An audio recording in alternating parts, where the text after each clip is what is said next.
আমাদের দেশের ইমিগ্রেশন হলো যাই একজনের লাই এক এক রকম। ধরেন আপনার যার টাকা বেশি তার লাই একরকম, রিক্সা চালা হের লাই একরকম, এমপি মন্ত্রী তার লাই একরকম।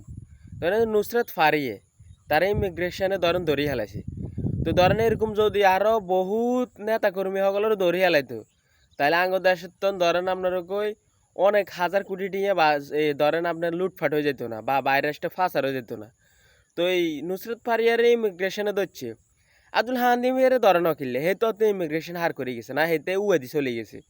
তো যাক এসব কথা হইলো যায় হয়তো বা মানে মনের খাবে কই, কিন্তু মূলত এগুলো কিছু হইতো না। মেন কথা হইলো যায় নুসরত ফারিয়া ধরেন একটা ছবি করছে আর কি, ওই যে শেখ মুজিবের কাহিনী লই আরফিন শুভুদ্দিনের লই।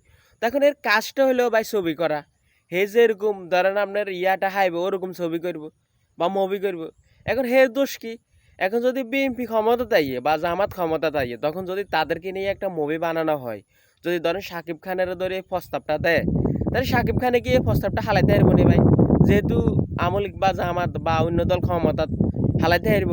এখন তার এখানে দোষটা কি?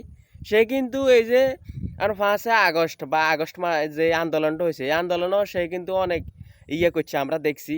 তো বিষয়টা হলো এগুলো তারা গ্রেপ্তার করছে গেলে শুধু একটা মুভি করছে শেখ মুজিবের লই এটা নিয়ে। তো এখন তার কাজেটা হলো ছবি করা। এখন সে যে এরকম স্কোপ পাইবে ওরকম তো মুভি বানাইবো। এখানে তার দোষটা কি আমি বুঝি না।